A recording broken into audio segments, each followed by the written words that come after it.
আমি একজন মেয়ের মা। আমি একজন মা, যে মা সর্বদা দোষী বলে প্রমাণিত হতে সমাজে স্বীকৃত বা অভ্যস্ত। আমার বড় মেয়েকে আমি ভয়ে কারোর সাথে যেতে না দেওয়ার কারণে সে নাকি ইন্ট্রোভার্ট হয়েছে। মানুষের সাথে মিশতে জানে না, অসামাজিক। যে কারণে মায়ের দোষ যেন অবশ্যই নির্ধারিত সত্য। তাই ছোট মেয়েকে আমি সবার সাথে মিলেমিশে চলা শেখালাম। মেয়ে নাকি এক্সট্রোভার্ট, উদ্ধত আর বেয়াদব বানিয়েছি। মেয়েরা বেয়াদব হলে তার দোষ মায়ের উপরে ছাড়া আর কারো ঘাড়ে চাপানোর প্রশ্নই আসে না। আমি মেনেছি, কারণ আমি যে মেয়ের মা। আমার বড় মেয়েকে নিজে রোজ স্কুলে কলেজে নিয়ে যাওয়ার পরও সে যখন কোনো ছেলের সাথে পালালো, তখন দোষটা সবার আগে মায়ের উপরে এলো। মেয়েকে বেশি শাসনে রাখলে এমনই হবে। এদের নিজের মতো বাঁচতে দিলে ভালো মন্দ বুঝতো। মা হিসেবে তুমি একজন ভিলেনই ছিলে আজীবন তার জীবনে। আমি মেনে নিলাম। আমি একজন দোষী মা। কি দরকার ছিল আমার রোজ ভোরে উঠে রান্না শেষ করে ক্লান্ত শরীরে এত দূরে মেয়ের স্কুলে যাওয়ার? যেত না হয় ভিড় বাসে, কোনো ছেলের বাজে মন্তব্য বাসে হাত গলিয়ে দেওয়া চিমটি নিত। সে বড় রাস্তাটাও একাই নাই পার হতো, যেখানে দুই দিক দিয়ে সমানে গাড়ি যায়। দরকার কি ছিল আমার এত চিন্তার? দরকার কি ছিল বিছানায় শুয়ে বসে না কাটিয়ে গাছের তলায় কড়া রোদে পেপার বিছিয়ে বসার? কি দরকার ছিল? তবে আমি তো মেয়ের মা, সব দোষ তো আমার হওয়ার কথাই। এমনই তো ছিল কথা। ছোট মেয়েকে ছেড়ে দিলাম, স্বাধীন হ মা, পালিয়ে যাস না যেন। কাউকে পছন্দ হলে আমার সামনে আনিস, আমি মেনে নেব। মেয়ে নিয়ে এলো ভিন্ন জাতির এক ছেলেকে। আপত্তি ছিল না, মেনে নিলাম। আমি আবার দোষী হয়ে গেলাম। কেমন মেয়ের মা তুমি? এত স্বাধীনতা কেউ দেয়? একটু লাগাম ধরলে এই অঘটন কি ঘটতো? ছি! আমি মেনে নিলাম হাসি মুখে। আমি যে মেয়ের মা।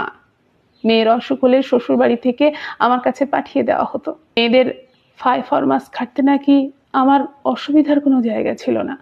তারপরও কোনো অসুবিধা হলে মেয়েরা বলতো, কেমন মা তুমি? অবশ্য আমার অসুখ হলে কোনো মেয়ের শ্বশুরবাড়ির সমস্যা তখন শেষ হতো না। তবে আমার অসুখ সেরে যেত।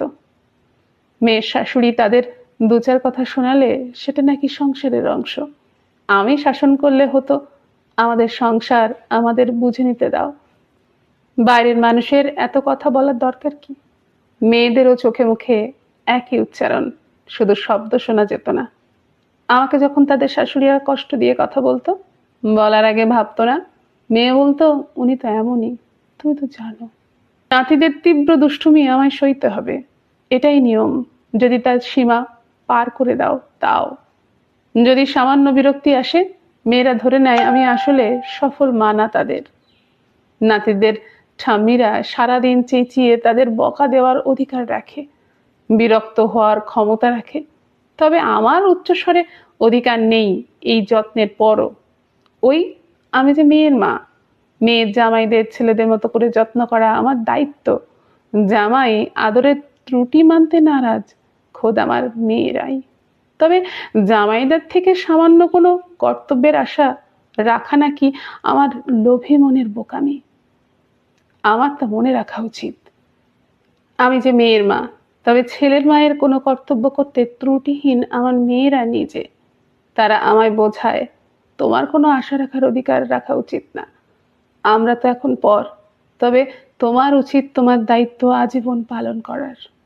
আমার এক মেয়ে যখন স্বামীর পরকীয়ার কারণে ছেড়ে এসে ডিভোর্স নিতে চাইল, তখন আমি মেয়ের পাশে থাকায় দোষ ছিল আমার মেয়ের ঘর ভাঙার কারণ হিসেবে আমি দায়ী। আমি মেয়েকে বোঝাতে পারতাম, অন্য মেয়ে যখন রাগ করে চলে এলো, ওকে ফেরত পাঠানোর পর সে যখন আত্মহত্যার চেষ্টা করলো, তখনও দোষ হলো আমার। আমি মেয়েকে বোঝানোর চেষ্টা করতে পারতাম, কারণ আমি যে মেয়ের মা। মেয়েদের যত দোষ হয়েছিল সব ছিল আমার কাঁধে। মা হিসেবে সেটা নাকি আমার প্রাপ্য। মেয়েদের কাছেও সেটা মেয়েদের কাছেও সেটা অস্বাভাবিক লাগেনি। তবে যেদিন বড় মেয়েটা পুরো দেশের সেরা একজন ডাক্তার হলো, তখন সবাই বলেছিল বাবার মতো বড় মানুষ হয়েছে, মেধাবী হয়েছে। মেয়ের আপত্তি ছিল না, বরং গর্ব ছিল সে বাবার মতো হয়েছে। তার বাবা বড় বিচারক ছিল। সে তার মেডেলটা বাবাকে পরিয়ে নিজের সম্মানটা যেন আরো বাড়িয়ে নিয়েছিল। যেদিন ছোট মেয়েটা সেরা শিল্পী হলো, সেদিন সবাই বলেছিল বাবার নাম উজ্জ্বল করলো। তার জন্য দেওয়া পার্টিতে সে বাবার অনুপ্রেরণার ভাষণ দিয়ে সবার মন জয় করেছিল। তাদের ভাষণে কোথাও স্থান পায়নি আমার মধ্য দুপুরের ক্লান্ত শরীরে তাদের ক্লাসের বাইরে বসে কাটানো ঝিমিয়ে পড়া দিনগুলো, থেমে থাকা সময়গুলো, আমার হাঁটুর ব্যথার কারণগুলো, আমার নিঃশব্দ দোষী মায়ের অপবাদগুলো। না, কোথাও স্থান পায়নি। আমার নির্ঘুম রাতের কালিগুলো, আমার ভোরবেলার তাড়াগুলো। না, কোথাও স্থান পায়নি আমার মেয়ের মা হয়ে শোনা লাঞ্ছনাগুলো। তারা বলেছিল আমার মা পারফেক্ট একজন মা। আমার গলা ফাটিয়ে বলতে ইচ্ছে হয়েছিল সেদিন, মায়েদের কেন পারফেক্ট হতে হবে? কেন দোষ করা যাবে না মায়েদের? কেন মাকেই সবার মন জুগিয়ে চলতে হবে? মায়ের মন জুগিয়ে চলার ইচ্ছে কারো হয় না? কেন প্রত্যাশা রাখতে পারবো না? কেন কেন মেয়েরা আমার সম্মানের জন্য লড়বে না? হতে চাই না আমি পারফেক্ট মা, আমি শুধু মা হতে চাই যার পারফেক্ট ইনপারফেক্ট দুটোকেই তোমাদের ভালোবাসতে হবে, যেমন আমি তোমাদের ভালোবাসি।